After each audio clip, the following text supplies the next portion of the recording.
جتنے بھی لوگ یہاں پہ تشریف فرما ہیں اور خاص طور پہ جو 3 شخصیات جن کو میں ذاتی طور پہ جانتا ہوں اس وقت اسٹیج پہ بیٹھے ہوئے ہیں، ان کے لیے اقبال کا ایک شعر اور اس کے بعد اس کی تشریح کی جو تشریح ہے وہ میں اسد الرحمان صاحب پہ چھوڑوں گا، ہمارے ایکس منسٹر، ایکس ایم اے اور ایک لرنڈ انسان ہیں۔ تو یہ تینوں لوگ اس کی عملی تصویر ہیں، جس میں اقبال نے یہ کہا ہے: تیری خاک میں ہے اگر شرر تو خیال فقر و غنا نہ کر، تیری ذات میں ہے اگر شرر تو خیال فقر و غنا نہ کر، کہ جہاں میں نانے شعیر پر ہے مدار قوت حیدری۔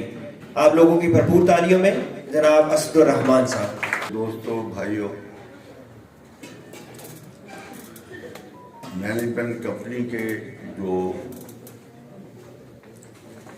لوگ یہاں پر تشریف لائے ہیں اور جنہوں نے ہمیں اس معاملے میں بریف کیا ہے وہ بھی، اور ہمارے انتظامیہ کے جو ہمارے ثاقب عدنان صاحب اور دوسرے سب کو میری طرف سے سلام۔ ایک علامہ اقبال کا شعر پڑھا ہے تو وہاں سے مجھے ایک بات یاد آ گئی کہ ایک دفعہ جب میں قومی اسمبلی کا رکن تھا 2016 میں، تو تھوڑی سی پارٹی میٹنگ میں میری تھوڑی سی تلخی ہو گئی وزیر اعظم صاحب سے۔ وہ میں نے سمجھا معمولی بات ہے، میٹنگ تھی، پارٹی میٹنگ تھی، اس میں ایک بات ہو رہی تھی، لیکن میں جب باہر آیا واپس اس میٹنگ سے تو میں نے ٹی وی پہ آ کے دیکھا تو سارے ٹی وی پہ شور مچا ہوتا جہاں پتہ نہیں پاکستان ہندوستان کی لڑائی ہوئی۔ اور مجھے پھر انٹرویو شروع ہوئے، مختلف اینکرز جو تھے ٹیلی ویژن چینلز کے، تو کوئی ٹیلی فون، کوئی اپنے چینل پہ بلا رہا تھا، کوئی ٹیلی فون پہ میرا انٹرویو دے رہا تھا۔ تو مجھے کاشف عباسی صاحب نے ایک سوال پوچھا، انہوں نے کہا: یہ اسد صاحب، یہ آپ کی پارٹی کا یہ کلچر نہیں ہے۔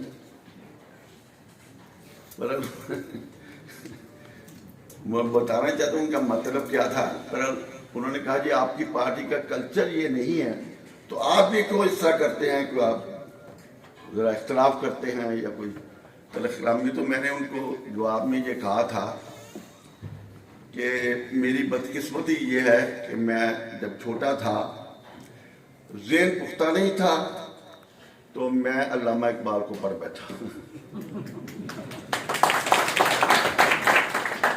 وہ انہوں نے ہمیں وہ سب بنانا، خودی کو کر بلند اتنا کہ ہر تقدیر سے پہلے خدا بندے سے خود پوچھے بتا تیری رضا کیا ہے، تو ہم وہ خودی کو بلند کرتے رہے۔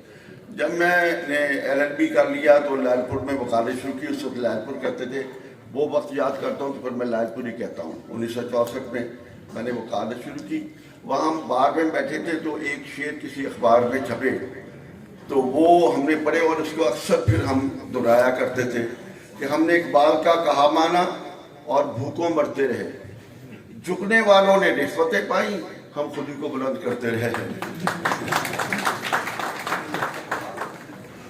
اور کسی نے پھر کہا کہ علامہ اقبال اپنے فرزند کو تو ساری دولت دے گیا اور ہمیں خودی دے گیا جاتے ہوئے، ہم بھوکوں مرتے رہے۔ تو بات یہ ہے جی کہ انہوں نے پھر علامہ اقبال کا، وہ اسی کا میں ڈسا ہوا ہوں، علامہ اقبال کے کلام کا انہوں نے پھر سنا دیا ہے کہ فکروں کا دانا کر اور یہ کر وہ کر۔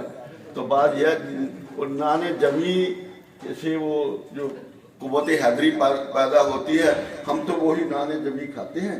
تو ابھی وہ پتہ نہیں کتب، نام میرا وہی ہے جو میرے والد صاحب کہتے تھے کہ میں نے تمہارا اسد الرحمان نام جو ہے حضرت علی کی نسبت سے رکھا ہوا ہے۔ اسد اللہ ان کا خطاب تھا نا، رحمان بھی خدا کو کہتے تھے۔ تو وہ قوت حیدری تو میرے اندر پتہ نہیں پیدا ہوئی نہیں ہوئی، لیکن نانے جمی نے ہماری جان ہی چھوڑی۔ تو بہرحال بات یہ ہے جی کہ میں بہت یہاں پر خوشی محسوس کر رہا ہوں۔ تو ایک چیز جس کا مجھے بہت احساس رہا ساری زندگی میں کہ ہم ہر لحاظ سے دنیا سے بہت پیچھے رہ گئے۔ اسی احساس نے ساری زندگی میرا پیچھا نہیں چھوڑا، اور یہی احساس مجھے یہ سیاست کے میدان میں لے آئی تھی کہ مجھے بھی کچھ کرنا چاہیے. کچھ کر نہیں سکا ہوں یہ اور بات ہے، لیکن میں نے کم از کم خدا کے سامنے یہ تو کہہ سکتا ہوں جا کے کہ میں نے اپنے تئیں کوشش کی تھی. وہ ایک شاعر نے بھی کہا ہے کہ شکوہ تاریکی شب سے تو کہیں بہتر تھا اپنے حصے کا کوئی چراغ روشن کرتے. میں نے اپنے حصے کے چراغ روشن کرنے کی کوشش کی ہے. وہ کبھی بجھ بھی جاتے ہیں، کبھی تھوڑے سے ٹمٹماتے بھی ہیں. پوری طرح روشنی نہیں پھیلی، لیکن امید ہے انشاءاللہ تعالی کہ حالات جس طرف جا رہے ہیں، یہ شاید ہماری زندگی میں ہی دعا ہے کہ اللہ تعالیٰ مجھے کچھ اور وقت دے دے کہ کوئی بہت اچھا وقت بھی دیکھ کے جاؤں اس ملک کا. لیکن امید ہے انسان کی زندگی تو برحال نہیں، قومیں ہی اہمیت لی ہیں. انسان کی زندگی تو بہت تھوڑی ہے، تو قومیں زیادہ اہم ہوتی ہیں، اور میں قوموں کی خاطر ہی کوشش کرتا ہوں. جب میں 1997 سے 99 تک، بھائی ذرا 2 منٹ رک جائیں، یہ ڈسٹربنس بھائی 2 منٹ ذرا رک دیں، مجھے بات کر لیں. یہ ڈسٹربنس ہوتی ہے، میں پھر بات نہیں کر سکتا. یہ 2 منٹ رک جائیں. یہ نانے جمیل جو ہے نا ہماری قسمت ہے، یہ 2 منٹ ٹھہر جائیں، ان کو کہیں جی بات نہیں کرتے بات.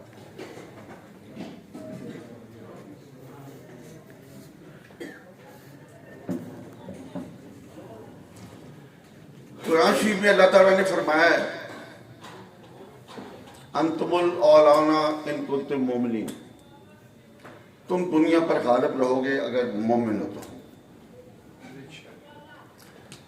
ظاہر ہے کہ میں اگر مجھے کوئی تکلیف ہوتی ہے، جسمانی تکلیف، میں کسی ڈاکٹر کے پاس جاتا ہوں تو وہ مجھے تشخیص کر کے کہتا ہے کہ تمہارے یہ تکلیف ہے، جیسے اب مجھے شوگر ہے، یہ ڈائبٹیز ہے تمہیں، اور یہ تم نے پرہیز کرنا ہے، یہ تم نے دوائی کھانی ہے، یہ باقی جو ہدایات وہ مجھے دیتا ہے. تو اگر ڈاکٹر کمپیٹنٹ ہے اور اس نے مرض کی صحیح تشخیص کر لی ہے اور اس کی دوا صحیح ہے، تو پھر مجھے ٹھیک ہو جانا چاہیے. میں کہتا ہوں کہ دیکھیں اللہ تعالیٰ نے بھی ہمیں نسخہ کیمیا دیا ہے، قرآن شریف کی صورت میں ہدایت بھیجی ہے، اور یہ کہا ہے اگر تم پر ایمان رکھو گے، عمل کرو گے، تو پھر دنیا پر غالب رہو گے. اب ظاہر ہے کہ ہم تو سوچ بھی نہیں سکتے، کیونکہ ہم جب قرآن شریف کی تلاوت کرتے ہیں، ابھی میرے بھائی نے بہت اچھی تلاوت کی تھی، تو ہم کہتے ہیں صدق اللہ مولانا العظیم، کہ اللہ تعالیٰ نے جو کچھ کہا ہے سچ ہے. یہ تو ہمارا ایمان ہے. ہماری کوئی بات تو غلط ہو سکتی ہے، نعوذ باللہ، خدا تعالیٰ کی بات تو غلط نہیں ہو سکتی. وہ تو سب کچھ جانتے ہیں اور وہ ہر چیز پر قادر ہے. اب انہوں نے ہمیں ایک نسخہ دیا ہے، اگر اس پر عمل کرو گے تو دنیا پر غالب رہو گے، اگر تم مومن ہے تو غالب رہو گے. میں پوچھتا ہوں کہ اللہ تعالیٰ کے فرمان میں تو نعوذ باللہ غلطی کا اعتماد ہی نہیں ہے، اور وہ نسخہ جو ہے وہ تشخیص بھی صحیح ہے، ہمارے لیے ہدایت بھی صحیح ہے. ہم غالب کیوں نہیں ہیں دنیا میں؟ آج ہمارے حالات اتنے برے کیوں ہیں؟ میں سارے مسلمانوں کی بات کر رہا ہوں، صرف پاکستان کی بات نہیں کر رہا. اب دیکھنے غزہ میں کیا ہو رہا ہے، کہیں کیا ہو رہا ہے. ہر جگہ مسلمان غالب نہیں، مغلوب ہیں، مظلوم ہیں، ان پر ظلم ہو رہے ہیں. اور وہ جیسے ہے جرم ضعیفی جو علامہ اقبال نے کہا، لیکن تقدیر کے قاضی کا یہ فتویٰ ہے ازل سے، ہے جرم ضعیفی کی سزا مرگ مفاجات، کہ کمزوری کی سزا موت ہے. ہم غالب ہونے کی بجائے ہم کمزور کیا ہوں. تو میں یہ کہتا ہوں ہمیں اپنے اندر اپنا احتساب کرنا چاہیے کہ کیا ہم خدا پر صحیح طریقے سے ایمان لے آئے ہیں، کیا ہمیں خدا نے جو ہدایت دی ہے. اللہ تعالیٰ نے جیسے قرآن شریف کے شروع میں کہا ذالک الکتاب لا ریب فیہ، یہ وہ کتاب ہے جس کی سچائی میں شک نہیں ہے. ھدی للمتقین، یہ ہدایت ہے پرہیزگاروں کے لیے. یہ ہمارے لیے ایک ہدایت آئی ہے. ہم کیا واقعی اللہ تعالیٰ نے جو ہم سے وعدہ کیا تھا کہ اس پر ایمان رکھو گے تو غالب رہو گے، کیا ہم باقی اس پر ایمان رکھتے ہیں اور اس پر عمل کرتے ہیں؟ اگر ہم عمل کرتے ہیں تو ہمیں غالب ہونا چاہیے. تو اس کا مطلب میرے نزدیک یہی ہے، اور میں یہی سمجھتا ہوں اور یہی بات کنوے کرنا چاہتا ہوں آپ کو، کہ ہمیں دھندل اپنے آپ کو اندر احتساب کرنا چاہیے، سوچنا چاہیے ہم نے کیا کمیاں کوتاہیاں. جیسے ابھی انہوں نے کہا نا، وہ تو شیر کی صورت میں بتا دیا کہ بھائی اللہ تعالیٰ نے بھی یہی کچھ کیا. خدا نے آج تک اس قوم کی حالت نہیں بدلی، نہ ہو جس کو خیال آپ اپنی حالت کے بدلنے کا. اللہ تعالیٰ خود قرآن میں کہتے ہیں کہ میں کسی قوم کی حالت نہیں بدلتا جب تک وہ خود نہیں بدلتے. یعنی خود محنت کرو گے تو میں تمہیں مدد کروں گا، اس کے بغیر مدد نہیں آتی. تو میں یہ کہتا ہوں ہمیں سوچنا چاہیے کہ ہم نے کیا ہے، کیا اس پر عمل کیا ہے. اب پہلی ہدایت آئی اللہ تعالیٰ کی طرف سے جو ہمارے نبی کے ذریعے ہم تک پہنچی، وہ تھا اقرا، کہ پڑھو. اقرا بسم ربک الذی خلق، خلق الانسان من علق، اقرا وربک الاکرم، علم الانسان بالقلم علمہ ما لم یعلم. یہ پہلی وحی تھی، پہلی ہدایت تھی کہ پڑھو. یعنی آپ دیکھیں، اگر اللہ تعالیٰ فرماتے ہیں قرآن میں ہمیں کہ میں نے یہ فیصلہ کیا کہ میں نے اس زمین پر اپنا خلیفہ مقرر کرنا ہے، تو فرشتوں نے کہا نہ کرو. انہوں نے کہا کیوں؟ انہوں نے کہا یہ فساد پیدا کرے گا.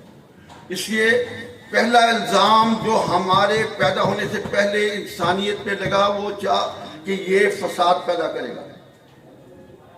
اللہ تعالیٰ نے فرمایا کہ نہیں، جو میں جانتا ہوں تم نہیں جانتے. تو پھر انسان کو پیدا کیا، یہی بتایا نا. یہ حالانکہ یہ تشبیہات ہیں، یہ اصل میں وہاں کوئی امتحان یا ٹیسٹ نہیں ہوا تھا، لیکن اللہ تعالیٰ نے کہا اب تم ان باتوں کے بتاؤ، نام بتاؤ. فرشتوں کو کہا، انہوں نے کہا لا علم لنا الا ما علمتنا، ہمیں تو کوئی علم نہیں ہے سوائے جو آپ نے ہمیں بتا دیا. تو آدم کو کہا تو اس نے بتا دیے سارے نام. تو یہ مطلب یہ ہے کہ وہاں بھی اللہ تعالیٰ نے فرما دیا، بتا دیا سب کو، فرشتوں کو بھی، ان کے لیے ہمیں بھی، کہ اگر میں نے اس شخص کو فضیلت، اس مخلوق کو دی ہے ایک فضیلت، تو اس کی وجہ علم ہے.